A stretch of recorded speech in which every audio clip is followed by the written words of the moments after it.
সারা দেশে দুর্গোৎসবের আমেজ, মণ্ডপে মণ্ডপে মন্দিরে শেষ মুহূর্তের ব্যস্ততা, প্রতিমা কারিগরদের তুলির আঁচড়ে উঠছেন দেবী ও তার সঙ্গীরা। প্রশাসনের পক্ষ থেকে নেওয়া হচ্ছে কঠোর নিরাপত্তা ব্যবস্থা। বিস্তারিত ডেস্ক রিপোর্টে।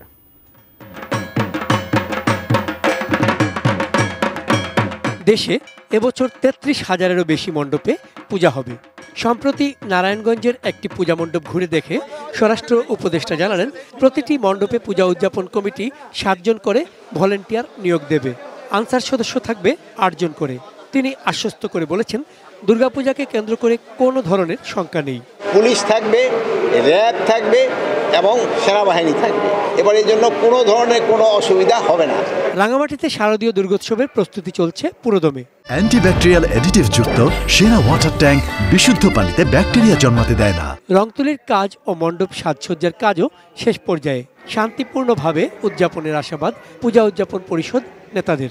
জেলা প্রশাসন, পুলিশ প্রশাসন এবং স্থানীয় রাজনৈতিক নেতৃবৃন্দ সহ সকলের সমন্বয়ে আমরা শারদীয় দুর্গোৎসব 2025 সুন্দরভাবে উদযাপন করতে পারব। মণ্ডপে মন্দিরে সর্বোচ্চ নিরাপত্তার কথা জানালেন পুলিশের এই কর্মকর্তা।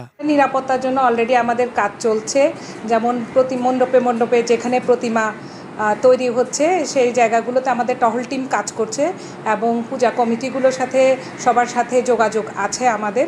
রাত দিনের ব্যস্ততা ফেনীর প্রতিমা শিল্পীদেরও। পাশাপাশি মণ্ডপে মণ্ডপে চলছে সাজসজ্জার কাজ। রঙের কাজ সমাপ্ত হয়ে গেছে, এখন সাজানো কাজ চলতেছে।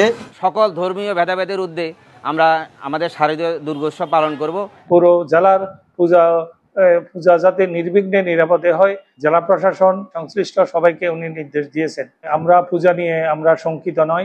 সাম্প্রদায়িক সম্প্রীতি ও ভ্রাতৃত্ববোধ বজায় রেখে শান্তিপূর্ণভাবে দুর্গোৎসব উদযাপিত হবে প্রত্যাশা সকল মহলের। মানুষজন যাতে উৎসব উদ্দীপনার মধ্য দিয়ে এই দুর্গা উৎসব আনন্দমুখর পরিবেশে উদযাপন করতে পারে, তার জন্য সকল ধরনের ব্যবস্থা আমরা গ্রহণ করেছি। চন্দন পাল, ডেস্ক রিপোর্ট, এটিএন নিউজ।